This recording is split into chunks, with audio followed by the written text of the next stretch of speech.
अफगानिस्तान में दहशत गर्दों के तरबीती कैंप, कुछ दिन से ये शोर तो आप सुन रहे हैं, लेकिन अफ़गान तालिबान के दहशत गर्दी के ये कैंप ना सिर्फ अफ़गानिस्तान में मौजूद हैं, बल्कि भारत में भी अफ़गान तालिबान के दहशत गर्दी के कैंप मौजूद हैं, जहां वो बाकायदा ट्रेनिंग हासिल कर रहे हैं। अफ़गान तालिबान के ये दहशत गर्दी के कैंप भारत में किन इलाकों में मौजूद हैं और वहाँ उनको कैसे ट्रेनिंग दी जा रही है, आमिर रज़ा मेरे साथ मौजूद हैं, उनसे बात करते हैं। आमिर भाई, एक बड़ी स्टोरी आपके हाथ लगी, ये स्टोरी क्या है, हमारे नाज़रीन को बताइएगा। जी, सबसे पहली बात तो यह है कि हम यही समझते थे कि अफ़गान तालिबान जो है वो दहशत गर्दों को सपोर्ट करते हैं, लेकिन एक यूनिवर्सल ट्रुथ ये है कि पूरी दुनिया में भारतीय दहशत गर्द जो हैं वो काम करते हैं। आप बलूचिस्तान देख लें, आप बलूचिस्तान से शुरू हों, कनाडा तक चले जाएं तो आपको भारतीय दहशत गर्द पूरी दुनिया में आतंक फैलाती, ये जो उनकी अपनी ज़ुबान में है, आतंक फैलाते हुए नज़र आते हैं। लेकिन ये बड़ी हैरानकुन स्टोरी है कि इस वक्त भारत में 10 लाख अफ़गानी मौजूद हैं। ये सोचने की बात है, अफ़गानिस्तान के साथ इनकी सरहद कोई नहीं है, अफ़गानिस्तान की जानब इनका कोई इक़दाम नहीं, यानी इनका कोई राब्ता नहीं है, तो फिर ये 10 लाख अफ़गानी वहाँ क्या कर रहे हैं?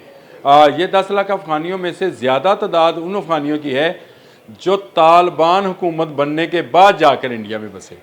ये एक बड़ी अलार्मिंग ख़बर है, क्योंकि तालिबान ही वो लोग हैं जो कि पाकिस्तान में होने वाली दहशतगर्दी जो कि TTP के ज़रिए कराई जाती है उसके सपोर्टर हैं, और TTP को बराह रास्त बलूचिस्तान और खैबर पख्तूनख्वा में भारत जो है फंडिंग करता है, और उनके लिए तमाम वो ज़मीनी वसाइल जो हैं, सहूलियात जो हैं फ़राहम की जाती हैं। उसकी बहुत सारी ऑडियोज़ कॉल आपके पास मौजूद हैं, बहुत सारे मीडिया में इन भी हुई, आई भी, और कुछ जो हैं अभी तक हिडन है, लेकिन पकड़े गए सबूत के भारत से, भारत की फ़ौज और रॉ से ये लोग मुंसलिक थे। अब आप ज़रा अंदाज़ा करें कि भारत ने रजिस्टर्ड कराया हुआ है कि उसके पास अफ़गान रेफ्यूजीज़ हैं, लेकिन रेफ्यूजी कितने हैं पता है आपको इसका? UN के रिकॉर्ड के मुताबिक सिर्फ 20,000 रेफ्यूजी हैं उनके पास, जबकि असल में अफ़गान की तादाद जो है वहाँ 10 लाख है। और ये कहाँ कहाँ आबाद है और कहाँ कहाँ इनके कैंप चलाए जा रहे हैं, मगर आप कहते हो तो मैं आपको वो तफसील भी साथ बता देता हूँ। दिल्ली में जी एक लिटिल काबुल के नाम से इलाका है, सही, अब अंदाज़ा करें कि वहाँ किस तादाद में अफ़गानियों को रखा गया हुआ है और उनसे क्या क्या काम लिया जा रहा होगा और क्या क्या ट्रेनिंग और तरबियत उनको दी जा रही है। इनको IT और इंजीनियरिंग की तरबियत कहाँ दी जा रही है वो भी मैं आपको बताऊँगा, आपके गोशगुजार करूँगा। लेकिन दिल्ली में लाल बत्ती, भोगल, लाजपत नगर, सराय काले खान में जो है साउथ एक्सटेंशन दिल्ली की, और यहाँ पे मुंगीरा में, मुंगीर रामपुर में इनको रखा गया है, इन तालिबान को, और इनको वो तमाम सहूलियात फराहम की जा रही हैं। और इनमें से वो नौजवान जो दहशतगर्दी के लिए तैयार किए जाते हैं उनको या तो कश्मीर के रास्ते से पाकिस्तान में दखल किया जा रहा है या अफ़गानिस्तान के रास्ते से उनको पाकिस्तान में खैबर पख्तूनख्वा और बलूचिस्तान में दाखिल किया जाता है। ये मौजूद हैं। मैंने आपसे कहा था कि मुंबई में भी इनके कुछ इलाके हैं जहाँ पर सिर्फ अफ़गान रहते हैं और वहाँ शायद भारतीयों को भी जाने की इजाज़त नहीं है। उसमें अंधेरी का एक पूरा, अंधेरी एक बड़ी जगह है, वहाँ पर एक पूरा इलाका इनके लिए मुख्तस किया गया है, जहाँ पर कोई अमलदारी जो है वहाँ की लोकल गवर्नमेंट की नहीं है, और वहाँ जो अफ़गान रहते हैं उनसे किसी को मिलने नहीं दिया जाता। ये कौन लोग हैं पता करें ना जी, भारत क्या वहाँ पे इनसे क्या काम ले रहा है। बांद्रा है, धरावरी है, ये 2 इलाके और मज़ीद हैं जहाँ पर अफ़गान बस्तियों को बसाया गया है। हैदराबाद वो जगह है जिसका मैं आपसे जिक्र करना चाह रहा था, जहाँ पर इनको IT और इंजीनियरिंग की जो है तरबियत अफ़गान नौजवानों को दी जाती है।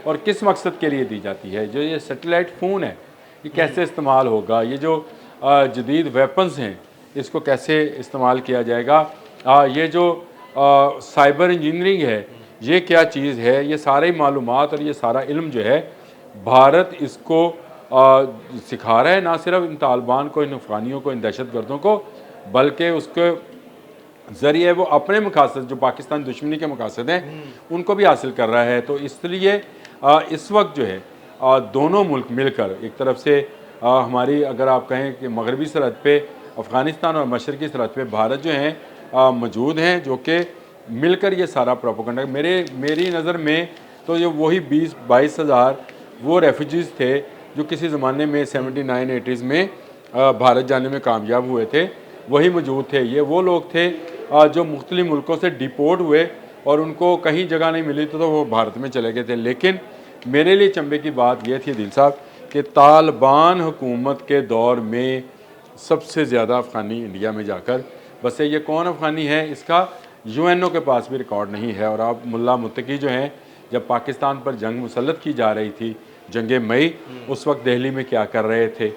ये ऐसी चीज़ें हैं जो बहुत से सवालात पैदा करती हैं। और बहुत सारे सवालात में एक सवाल के अभी तक ये मसला हल क्यों नहीं हो पा रहा है, तो इसके पीछे भी जो भारत की साजिशी कमांड है जो कि इस वक्त मोदी के हाथ में है, वो इसमें कार फरमा है।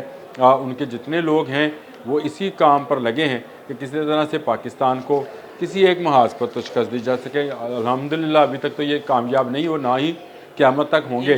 लेकिन अफ़गानिस्तान गवर्नमेंट के मकासद जो हैं इस पूरी रिपोर्ट के तहत खुलकर सामने आते हैं कि अफ़गानिस्तान के बहुत बड़ी तादाद के वो लोग जो तालिबान रजीम जब बनी उसके बाद भारत में बसाए गए, ये कौन लोग हैं, वहाँ क्या काम कर रहे हैं, लिटिल काबुल क्यों बनाया गया है और क्या उसमें भारतीय जा सकते हैं और नहीं जा सकते हैं। तो इसका मतलब ये है कि वहाँ उनसे ना सिर्फ उनको तरबियत दी जा रही है बल्कि उनको ट्रेन कर कर पूरी दुनिया पर दहशत गर्दी मुसल्लत की जा रही है। ये तो मुसलमान हकीकत है कि पूरी दुनिया में दहशत गर्दी और ड्रग्स का काम जो है अफ़गानिस्तान करता है।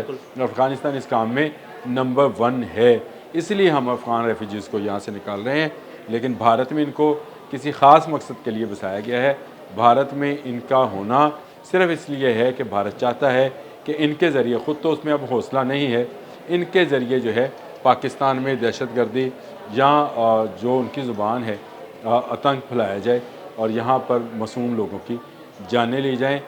शुक्र अल्हम्दुलिल्लाह कि हमारे लोग जाग रहे हैं, हमारी सरहदों पर मौजूद हमारे पहरेदार जो हैं वो मुसलसल जो हैं जाग रहे हैं, जिसका नतीजा ये है कि अभी तक इनको कोई बड़ी कामयाबी नहीं मिली, बल्कि अब इनकी कामयाबी मज़ीद दूर चली गई है। क्योंकि पाकिस्तान से तमाम वो रेफ्यूजीज़ जो 79-80s में आए थे वो भी, और जो तालिबान रजीम के आने के बाद आए वो भी, सब वापस जा रहे हैं।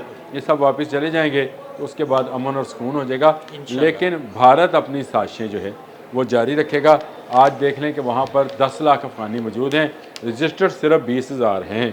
तो इससे अंदाज़ा किया जा सकता है कि वो कौन अफ़गानी हैं जिनको भारत ना सिर्फ अपने मुल्क में बसा रहा है, कुछ को नेशनैलिटीज़ दे रहा है, और कुछ लोगों के मुतल्लिक तो ये भी पता नहीं है कि वो किस वाय से भारत पहुँचे थे। यानी वर्ल्ड वाइड किसी के पास इसका रिकॉर्ड नहीं है, कोई डाटा, कोई रिकॉर्ड, कोई चीज़ नहीं है। लेकिन ये आप अगर आप भी नेट पर तलाश करें तो आपको मिल जाएगा कि कितने अफ़गानी जो हैं इस वक्त भारत के मुख्तलिफ़ शहरों में आबाद हैं। वो सिर्फ मैंने तो 2-3 शहरों का आपको बताया, लेकिन आप तमाम शहरों को खोलते चले जाएँ तो आपको नज़र आएगा कि ये भारत के, ये कश्मीर से कन्याकुमारी तक, भारत नहीं है जी, कश्मीर से कन्याकुमारी तक इनको मुख्तलिफ़ ठिकानों के अंदर ना सिर्फ बसाया गया है बल्कि इनको तरबियत भी दी जा रही है। बहुत शुक्रिया आलम भाई जी। बिल्कुल, आमिर रज़ा ने बड़ी तफसील के साथ आपको बताया कि किस तरह भारत में भी अफ़गानियों के दहशत गर्दी कैंप मौजूद हैं और वो वहाँ पे क्या कर रहे हैं। अदील अहमद और आमिर रज़ा को इजाज़त दीजिएगा।